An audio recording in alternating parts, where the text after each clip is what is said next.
ശ്രീകൃഷ്ണ കർണാമൃതം എന്ന ലീലാശുക കൃതിയിൽ 3 സർഗ്ഗങ്ങളാണുള്ളത്. അതിൽ ഒന്നാമത്തെ സർഗ്ഗത്തിലെ 73-ാമത്തെ ശ്ലോകം ഞാനൊന്ന് ചൊല്ലാം.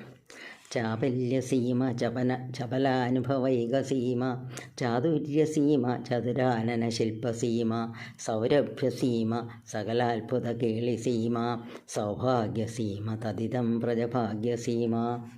ചാപല്യസീമ എന്ന് വെച്ചാൽ എന്താ? വികൃതികളിലെ ഏറ്റവും മുൻപനാണ്. സീമ എന്ന് പറഞ്ഞാൽ അതിര്, അത് കഴിഞ്ഞിട്ട് പോകാൻ പറ്റില്ല ഒരാൾക്ക്. അടുത്തതോ ചപലാനുഭവൈക സീമ എന്ന് വെച്ചാലോ അടക്കമില്ലാത്ത സ്വഭാവമുള്ളവന്, ഇങ്ങനെ ബഹളം വെച്ച് ഏറ്റവും അങ്ങേറ്റത്തുള്ളവനാണ്, അതിലും അഗ്രഗണ്യനാണ്. അടുത്തതോ ചാതുര്യ സീമ. ചാതുര്യം എന്ന് വെച്ചാൽ മിടുക്ക്, എല്ലാ കാര്യത്തിലും നല്ല മിടുക്കനാണ്, അവനെ കവച്ചു വയ്ക്കാൻ ആർക്കും പറ്റില്ല. പിന്നെയോ ചതുരാനന ശില്പസീമ. ചതുരാനൻ എന്ന് പറഞ്ഞാൽ ബ്രഹ്മാവ് സൃഷ്ടിച്ചിരിക്കുന്നതിൽ ഇതുപോലെ സൗന്ദര്യം, ഇതിനപ്പുറത്തേക്ക് വേറൊരു സൗന്ദര്യമില്ല. നമ്മൾ വായിച്ചിട്ടില്ലേ, സൗന്ദര്യോത്തരതോപി സുന്ദരതരം, അത് തന്നെയാണ് ഇവിടെയും പറയുന്നത്. പിന്നെ അടുത്തതോ സൗരഭ്യസീമ.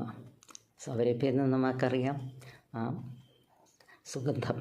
അതായത് കൃഷ്ണനെ പറ്റി പറയുമ്പോൾ സുഗന്ധം എന്നല്ല, നറുസുഗന്ധം നമുക്ക് പറയില്ലേ, ആ നറുമണം, അവൻ്റെ ശരീരത്തിൽ നിന്ന് വരുന്ന ആ നറുമണം, അതുപോലെ ഒരു നറുമണം വേറെ ആരിൽ നിന്നും വരില്ല. പിന്നെ സകലാത്ഭുത കേളി സീമ.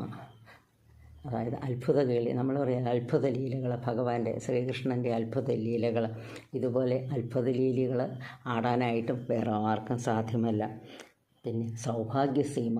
കാരണം എല്ലാവരുടെയും വിചാരം ഇവനെ കാണുമ്പം ഇതെൻ്റെ സൗഭാഗ്യമാണെന്ന്. കാരണം എല്ലാവർക്കും അത്രയും കാര്യമായിട്ടിരിക്കുന്നു, എല്ലാവരെയും അതുപോലെ വശീകരിച്ചിരിക്കുന്നു. തദിതം പ്രജഭാഗ്യസീമ. ഇത് തന്നെയാണ്, അല്ലെങ്കിൽ ഇതാണ് പ്രജത്തിൻ്റെ, അതായത് അമ്പാടിയിലെ ഗോപന്മാരുടെ ഭാഗ്യസീമ. അവർക്ക് പരമഭാഗ്യമായിട്ടുള്ളത് ഈ കണ്ണൻ അവിടെ ഉള്ളത് മാത്രമാണ്. അപ്പം 7 ഗുണങ്ങളിൽ അഗ്രേസരനാണ് ഈ കൃഷ്ണൻ എന്നാണ് പറയുന്നത്. ഒന്നാമത്തേത് ചാപല്യം, താരല്യം, പിന്നെ ചാതുര്യം, സൗന്ദര്യം, സൗരഭ്യം, ആശ്ചര്യം, സൗഭാഗ്യം, എല്ലാത്തിലും എന്ന് വെച്ചാൽ എന്തിലും അഗ്രേസരനാണ്. പിന്നെ ഇത് പറയുമ്പോൾ നമ്മൾ ഒരു കാര്യം കൂടെ ഓർക്കണം, അദ്ദേഹത്തിൻ്റെ മനസ്സിൽ പരമഭാഗ്യം കൊണ്ടാണ് ഈ ഉണ്ണിക്കണ്ണനെ കാണാൻ പറ്റിയത്. അതുപോലെ തന്നെ ആ കുട്ടിയെ, അതായത് കൃഷ്ണനെ വർണ്ണിക്കാൻ പറ്റിയതിന് അതിനു വേണ്ടിയിട്ട് മാത്രമാണ് എൻ്റെ അക്ഷരക്കൂട്ടങ്ങൾ എന്നും അദ്ദേഹം പറയുന്നു.